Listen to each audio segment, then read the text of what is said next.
Class 9 এর একটি বিশেষ 5 নাম্বার যেখান থেকে পাওয়া যায় সেটা হচ্ছে ভাব সম্প্রসারণ। ভাব সম্প্রসারণ, ভাব যুক্ত সম্প্রসারণ, ভাব যুক্ত সম্প্রসারণ, অর্থাৎ ভাব কথার অর্থ একটি আছে, সম্প্রসারণ কথার একটি অর্থ আছে। বইতে তোমরা পাবে 2টি বা 3টি লাইনে ছোট্ট একটি রচনার মধ্য দিয়ে গভীরভাবে কিছু বক্তব্য লুকিয়ে রয়েছে, আর সেই গভীরভাবে বক্তব্য যে লুকিয়ে আছে তারই ভাবটাকে বিশ্লেষিত করার অর্থকে কি বলা হচ্ছে? ভাব সম্প্রসারণ। ভাব কথার অর্থ কি? ভাবনা। ভাব কথার অর্থ কি? ভাবনা। তাহলে ভাবনার কি বলেছে? প্রসারণ, অর্থাৎ বিকাশ ঘটানো। কিভাবে সেই ভাবনাটা, সেই উক্তিটিকে আমরা সহজ সরল ভাষায় বুঝবো, সহজ সরল ভাষায় প্রকাশ করব, সেটাকেই আমরা কি বলবো? ভাব সম্প্রসারণ। ভাব সম্প্রসারণ কি তাহলে বুঝতে পারলে? তাহলে ভাব সম্প্রসারণ কি বুঝতে পেরেছো? তাহলে ভাব যুক্ত প্রসারণ অর্থাৎ ভাবনার বিকাশ ঘটানো, প্রসারিত করা, তার উন্মোচন করা, সেটাকে বলা হচ্ছে কি? ভাব সম্প্রসারণ। এই ভাব সম্প্রসারণ লেখার কয়েকটি নিয়ম আছে, অনেক আরো নিয়ম রয়েছে। সবথেকে যে মূল বিষয়গুলো সেগুলো 1টা 2টো 3টে 4টা 5টা 6টা আর 7খানা পয়েন্ট আমাদেরকে ভালোভাবে মাথায় রাখতে হবে। তোমাদের 5 নম্বরে লেখার জন্য তোমরা বইতে উদাহরণে কিন্তু কোনো রূপ প্যারা পাওনি। পেয়েছো কোনো প্যারা? এমনি সরলই লেখা আছে। স্কুলে প্যারা দিয়ে বুঝিয়েছে? বুঝিয়েছে? কটা প্যারা করতে বলেছে? 3টে প্যারা করতে বলেছে। Thank you. বয় স্কুল কিছু বলেনি? ঠিক আছে, শুধু রিডিং করিয়ে গেছে। ঠিক আছে, খুব ভালো। যাই হোক, লেখার নিয়মে দেখো প্রথমে লিখেছি উল্লেখিত চরণ বা গদ্যাংশটি একাধিকবার মনোযোগ সহকারে পড়তে হবে। চরণ কোনটা? তোমাদের পা চরণ সেটা নয়, যে লাইন 2খানা লাইন কিংবা 3খানা লাইন কিংবা 4খানা লাইন থাকবে, সেই 2, 3, 4খানা লাইনের বক্তব্যটা কি বলতে চাইছে মনোযোগ দিয়ে ইন্টারেস্টের সঙ্গে তোমরা পড়বে। কি বলছি বুঝতে পারছো? যতটা মনোযোগ দিয়ে পড়া যায় ততটা মনোযোগ দিয়ে পড়ো, ঠিক আছে? তাহলে প্রথম লাইনটিকে আগে বুঝতে হবে, বুঝে তারপরে তার কি কাজ হবে? সহজ সরল ভাষায় সংক্ষেপে ভাবটি উপস্থাপন করতে হবে। এই পয়েন্টটি আমাদের প্রথম পয়েন্ট হিসেবে বিবেচিত হবে। অর্থাৎ যে ভাবটা লেখা থাকবে, আমি একটা উদাহরণ দিয়ে বুঝবো আমরা। যে ভাবটি লেখা থাকবে, কোন ভাবটি?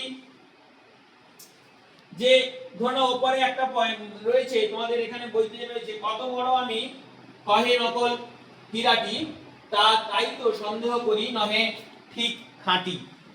তোমাদের বইতে যে প্রথম প্যারাটি রয়েছে তার মূল ভাব কি? আমি একটা লাইন বোঝাবো, সেই এই যে মূল ভাবটা তোমাকে প্রথম পয়েন্টে লিখতে হবে এবং তার পয়েন্টের নাম কি হবে? মূল ভাব।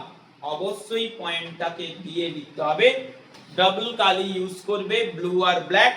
মূল ভাবটিকে একটা আলাদা কালি ইউজ করে তুমি তোমার এই যে চরণটি তার বিশ্লেষণের মূল ভাব অ্যাকচুয়াল যে কি বলতে চাইছে সেটা আমরা এই মূল ভাবে প্রথম পয়েন্টে সংক্ষেপে ভাবটি উপস্থাপন করতে হবে।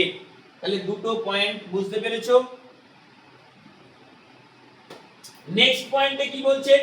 সম্প্রসারণ করার সময় বা বোঝানোর সুবিধার্থে প্রাসঙ্গিক উদাহরণ ব্যবহার করা যেতে পারে। এখানে সবথেকে বড় জিনিস হচ্ছে প্রাসঙ্গিক। অপ্রাসঙ্গিক কোনো কথা বলা যাবে না। অর্থাৎ যেই লাইনটা বলেছে সেই লাইনটাকেই তার উপর ডিপেন্ড করে তুমি উদাহরণ দিয়ে তুমি কিছু বোঝাতে পারো। সেটা কোন পয়েন্টে? সেটা সম্প্রসারিত ভাবে তোমরা বোঝাবে। অর্থাৎ ভাবার্থ যখন বিশ্লেষণ করবে, মূল ভাবটা কি যেটা বলেছে তাকে ভেঙে পড়াকে বলেছে মূল ভাব, কিন্তু যাকে বিশ্লেষণ করবে সেটা কোথায় লিখবে? সম্প্রসারিত ভাবে লিখবে। কোথায় লিখবে? সম্প্রসারিত ভাবে তোমাকে লিখতে হবে। নেক্সট, বারবার একই প্রসঙ্গ পুনরাবৃত্ত যেন না ঘটে সেদিকে নজর রাখতে হবে। অর্থাৎ তোমরা লেখা বাড়ানোর জন্য স্যার বলেছে একটু বড় করে লিখবে, প্যারা করে লিখবে।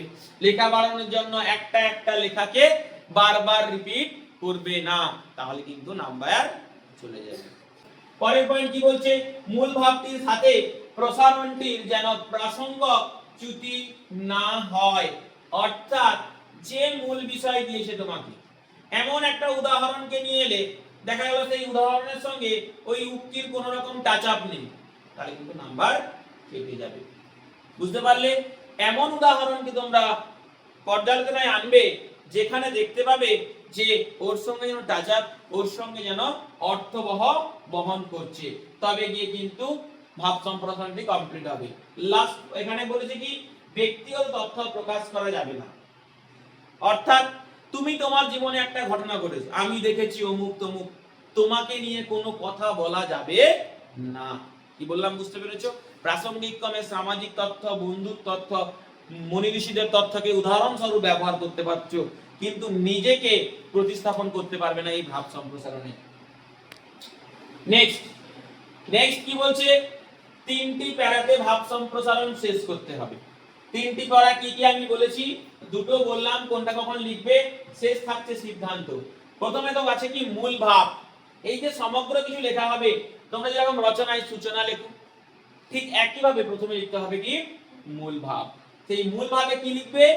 যেই চারখানা লাইন কিংবা যেই দুখানা লাইন থাকবে তার অ্যাকচুয়াল অর্থটা সেটাই কিন্তু শুধু দু লাইনে তোমাকে লেখা কমপ্লিট করতে হবে, 2 থেকে 3 লাইনের মধ্যে। তারপরে দেখো সম্প্রসারিত ভাব, অর্থাৎ যেখানে তুমি উদাহরণ দিয়ে বিশ্লেষণে ওই জিনিসটাকে আরো ভেঙে বোঝাবে, সেটাকে কি বলবো? সম্প্রসারিত ভাব। দ্বিতীয় পয়েন্ট। তৃতীয় পয়েন্ট কি? সিদ্ধান্ত। কি পয়েন্ট? সিদ্ধান্তের পয়েন্ট। অর্থাৎ এই সিদ্ধান্তের পয়েন্টে তোমার জীবনে তুমি এখান থেকে কি শিক্ষা নিতে চাইছো, বা সমাজ কিংবা ছাত্র সমাজ, শিক্ষা সমাজে কি এটার প্রভাব পড়ছে, এই লেখাটা কতটা গুরুত্বপূর্ণ, সেটা নিয়ে তোমার মতামত একটু প্রকাশ করবে। তা বলে এমন কিছু লিখে দিবে না যাতে অপ্রাসঙ্গিক হয়ে যায়। অপ্রাসঙ্গিক তথ্য কিন্তু ব্যবহার করা যাবে না। আমি কি বললাম, এখানে মূল পয়েন্টগুলি রয়েছে, এর বাদেও যেগুলো রয়েছে সেগুলো কি সহজ সরল ভাষায় লিখতে হবে, কোনো কাঠিন্যত্ব প্রকাশ করা যাবে না। যতটুকু সহজে লেখা যায়, গম্ভীর গম্ভীর কথা লিখতে গিয়ে দেখা যাবে লাইনটা ভুল হয়ে যাবে, ওরকম করবার কোনো রূপ দরকার নেই। এটাই হচ্ছে কি তোমাদের ভাব সম্প্রসারণের নিয়ম। আমি তোমাদেরকে ক্লাস 9 এর এই যে বইটা রয়েছে বাণী সংসদ, এই বইটির প্রথমটা আমি জাস্ট একটু বলে দিচ্ছি। ভাব সম্প্রসারণ খুবই সহজ, নিজের মতো করে নিজের ভাবনায় লিখতে হবে। তোমরা বলবে স্যার ভাব সম্প্রসারণ কোনটা মুখস্থ করব? আমি বলবো স্যার আমি কোনো জ্যোতিষ নই, তোমাদের স্কুলের ম্যাডাম স্যারেদের মন পড়ে ফেলবো। স্কুল থেকে যেটা দিক না কেন পয়েন্টগুলোকে মাথায় রাখবে, এই পয়েন্ট ধরেই কিন্তু তোমরা ভাব সম্প্রসারণ যাই আসুক না কেন তোমরা লিখতে পারবে। শুধুমাত্র নিজের মনের ভাবটাকে বিকশিত তোমাকে অবশ্যই করতে হবে, যে এই লাইনের মধ্যে কি আছে। তার জন্য কিন্তু একদম প্রথমে রয়েছে দেখো উল্লেখিত চরণ বা গদ্যাংশটিকে একাধিকবার মনোযোগ সহকারে তোমাকে পড়তে হবে। প্রথমে রয়েছে দেখো কত বড় আমি হাইফেন দিয়ে কহি নকল হীরাটি। কত বড় আমি হাইফেন দিয়ে কি রয়েছে? কহে নকল হীরাটি, তাই তো সন্দেহ করি নহ ঠিক খাঁটি। এই কথাটি তুমি এখানটায় তোমাদের বইতে দেখো সম্প্রসারণের একদম রয়েছে, দেখো সম্প্রসারণ। আর কোনো, আমি তো এখানে কটা পয়েন্ট করতে বললাম? 3খানা পয়েন্ট করতে বলেছি। 3খানা পয়েন্টের মধ্যে কিন্তু এখানে কিন্তু মাত্র একটা পয়েন্ট রয়েছে। কত বড় আমি কহে নকল হীরাটি, তাই তো সন্দেহ করি নহ ঠিক খাঁটি। আমি এখানে 3খানা পয়েন্ট করতে বলেছি, এই লেখার মধ্যেই 3খানা পয়েন্ট হবে। আমি প্রথমটা কি বলেছি? মূল ভাব। অর্থাৎ এই যে 2 লাইন রয়েছে, এই যে 2 লাইন রয়েছে, আচ্ছা এইটার সঙ্গে যদি অনেকে পরিচিত না হতে পারো, আরো সহজ তারপরে রয়েছে, এটার সঙ্গে সবাই পরিচিত, জীবে প্রেম করে যেই জন সেই জন সেবি সেই ঈশ্বর, এটার সঙ্গে সবাই মোটামুটি পরিচিত। তাহলে এটাকে নিয়ে আসি আমি। তাহলে আমি এখানে মূল ভাবে কি পড়বো, কি লিখবো? মূল ভাবটা কি বলেছি? মূল ভাব হচ্ছে কি, যে 2 লাইন কিংবা যে তার 4 লাইন গদ্যাংশটি বা চরণটি তোলা থাকছে, সেই চরণটির মূল অংশটা কি, তার ব্যাখ্যাটা বাদে যে মূল ভাবটা কি বলতে চাইছে সেটা আমরা মূল ভাবে লিখব। দেখো ঈশ্বর জীব সৃষ্টি করেছেন, তারই আমন্ত্রণ এই ধুলোর ধরণীতে লক্ষ কোটি প্রাণের মেলা। প্রতিটি প্রাণীর হৃদয়ে এক একটি মন্দির, সেখানে সৃষ্টিকর্তা পরম পিতার অধিষ্ঠাতা। হয়েছে? অথচ আমরা সংস্কারাচ্ছন্ন মানুষ এই সত্য দর্শনে অন্ধ। তাই গির্জায়, মন্দির, মসজিদ, চার দেওয়াল বন্ধ ঘরে বৃথায় খুঁজে মরি দেবতাকে। ধর্ম, বর্ণ, সম্প্রদায়, সংকীর্ণ ভেদাভেদ বুদ্ধির মোহে কি বলছে, ঘৃণা বা অবজ্ঞা করে স্রষ্টাকে ব্যথিত করা। ভগবত প্রেমিক এ সত্য উপলব্ধি করেন বলে জীব প্রেমিক। প্রতিটি প্রাণী তার পরমাত্মীয়, দরিদ্র, অন্ধ, আতুর তার বন্ধু, মুচি মেথর চণ্ডাল তার আপনজন। ভেদাভেদ না করে তাদের অকুণ্ঠ সেবা করা তার মানব ধর্ম। এই পবিত্র মানব ধর্মে পালন করে ধর্মসাধারণ মূল লক্ষ্য ঈশ্বর উপাসনা করা সফল ও সার্থক।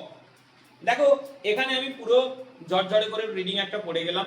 এখানে আমি মোটামুটি দেখো, আমি যদি এটা নাও পড়ি, আমি এটা অন্তত বুঝতে পারছি যে জীবে প্রেম করে যেই জন সেই জন সেবিছে ঈশ্বর। এ কথার অর্থ কি? অর্থাৎ ভগবানকে পুজো করবার আগে তুমি জীবকে পুজো করো। 10 টাকা কিন্তু তোমরা চকলেট খাওয়ার জন্য আনো, 10 টাকা দিয়ে ফুচকা খাও। কখনো কই 10 টাকা একটা কুকুরকে বিস্কিট কিনে খাইয়েছো? সায়ন খাইয়েছে, ঠিক আছে। দেখো ওর মধ্যেও জীবন ধারা রয়েছে, দেখবে ওইগুলো করে দেখবে মন অনেক তৃপ্তি এবং শান্তি পাবে। সব থেকে বড় কথা হচ্ছে, আমি একটা কুকুরকে ঢিল মারবো, বাড়ির বেড়ালটাকে খেতে দেবো না, রাস্তার কুকুরটাকে ইট ছুঁড়ে মেরে দেবো, কিংবা দেখা যাচ্ছে একটা ছোট বাচ্চা কুকুরকে তার গলায় দড়ি বেঁধে তাকে ফেলে দিয়ে আসবো, দিয়ে বাড়িতে এসে ওং নমঃ পচা করা করবো, এটা বাবু হবে না। ভাব সম্প্রসারণের যে বক্তব্যটি রয়েছে ওগুলো কি একটা চরম বাস্তববাদী এবং স্পষ্টবাদী কথা। তো এখানে তুমি ঠাকুরকে না পূজা করো, জীবকে, যার মধ্যে জীবন আছে তাকে শ্রদ্ধা এবং ভালোবাসা দাও। এই অর্থ দ্বারা এটাই কিন্তু বোঝাচ্ছে যে জীবে প্রেম করে যেই জন, অর্থাৎ জীবকে যে মানুষ ভালোবাসে, প্রেম করে, তাকেই সেই জন সেবিছে ঈশ্বর। অর্থাৎ সে ঈশ্বরের সেবা করছে। জীবের সেবা যে করছে সে ডাইরেক্ট কার সেবা করছে? ঈশ্বরের সেবা করছে। এটাই হচ্ছে কি তার মূল ভাব। আমরা যদি এখানে মূল ভাবটা লিখি তাহলে কিন্তু তোমরা প্রথম 2 লাইন লিখতে পারো, ঈশ্বর জীব সৃষ্টি করেছেন, তারই আমন্ত্রণ এই ধুলোর ধরণীতে লক্ষ কোটির প্রাণের মেলা। প্রতিটি প্রাণীর হৃদয়ে এক একটি মন্দির, সেখানে সৃষ্টিকর্তা পরম পিতার অধিষ্ঠান। তারপরে তার সঙ্গে অথচ আমরা সংস্কারাচ্ছন্ন মানুষ এই সত্য দর্শনে অন্ধ, নাকি? এতটা তোমরা কিন্তু তোমরা মূল ভাবে পুট করতে পারো। অবশ্যই তোমার বইতে যেটুকু লেখা আছে সেইটুকু তুমি লিখলে 5 নাম্বার পাবে। একটু একাত্রা লাইন তুমি তোমার মতো অ্যাড করতে পারো, নাকি? এই মূল ভাবে তুমি একাত্রা লাইন অ্যাড করতে পারো। তার থেকে আরো ভালোভাবে সম্প্রসারিত ভাব, সম্প্রসারিত ভাবটা তার পর থেকে এই দেখো তাই গির্জায়, মন্দির, চার দেওয়ালে, এই তাই শব্দটাকে তুলে না তুমি মানুষে গির্জায়, মন্দির, মসজিদ লিখবে। মানুষ লিখে লিখবে গির্জায়, মন্দির, তারপর যা আছে হুবহু লেখো। কতটা পর্যন্ত লিখবে? আপনজন পর্যন্ত লিখবে। অর্থাৎ মুচি মেথর চণ্ডাল তারা আপনজন, এতটা পর্যন্ত কোথায় লিখবে? সম্প্রসারিত ভাবে তোমরা অবশ্যই লিখবে।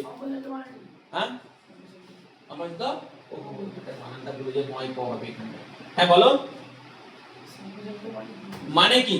বিশ্লেষণ করো। এতক্ষণ তুমি কি বুঝলে? উদাহরণ দিয়ে বিশ্লেষণ করছে। দেখো এখানে উদাহরণ দিয়েছে, গির্জায়, মন্দির, মসজিদ, চার দেওয়ালে ঘরে বৃথা খুঁজে মরি দেবতাকে। অর্থাৎ মানুষকে পুজো করো, মানুষকে ভালোবাসো, মানুষের সেবা করো, তবে তুমি ঈশ্বরের দর্শন পাবে, এটাই কিন্তু বলছে। তাহলে স্যার সম্প্রসারিত ভাবটা কোথা থেকে লিখবো বুঝতে পেরেছো প্রত্যেকে? আচ্ছা, সিদ্ধান্ত কি? সিদ্ধান্ত কি বললাম? তোমার ওপিনিয়ন দেওয়ার জন্য, যে তুমি এখান থেকে কি শিক্ষা পেলে বা তোমার সিদ্ধান্তটা, তোমার মতামতটা তুমি প্রকাশ করবে।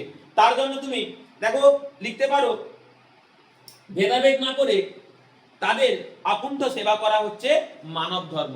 হয়েছে? এখানে তাদের কত জায়গায় তুমি লিখতে পারো কাদের? জীবেদের।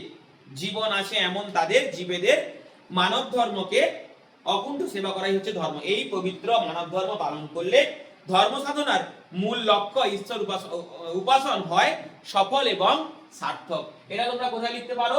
সিদ্ধান্তে লিখতে পারো। দেখো এই লেখাটাই যদি 3খানা প্যারা করে দাও, তোমার 5-এর 5 কেটে কিন্তু কেউ আটকাতে পারবে না। দেখো বাইরে থেকে কিছু লিখবার দরকার নেই, এইখান থেকেই বলেছি, এখান থেকেই লেখো, কিন্তু প্যারা তোমরা তিনখানা করবে। স্কুলে বলুক চাই নাই বলুক, তোমাদের বইতে কিন্তু নাই, তাও তোমরা লিখবে। আমি বলছি তিনখানা পয়েন্ট দেবে, একটা হচ্ছে মূল ভাব, একটা হচ্ছে সম্প্রসারিত ভাব, একটা হচ্ছে সিদ্ধান্ত। আর তোমাদের ক্লাস 9 এর জন্য হাইলাইট যেটা বোঝালাম সেটা একটা, আরো তোমরা একটা লাস্টের দিকে হয়তো থাকে সবার উপরে মানুষ সত্য, তাহার উপরে কেউ নাই, আর একটা অন্যায় যে সহে আর অন্যায় যে করে, এটা বলে দিই। ভাব সম্প্রসারণ সেগুলো ভালো করে রেডি করো। ভাব সম্প্রসারণ বারবার করে মাথায় রাখবে, তিনখানা পয়েন্টে তোমাদের ভাব সম্প্রসারণ শেষ করতে হবে।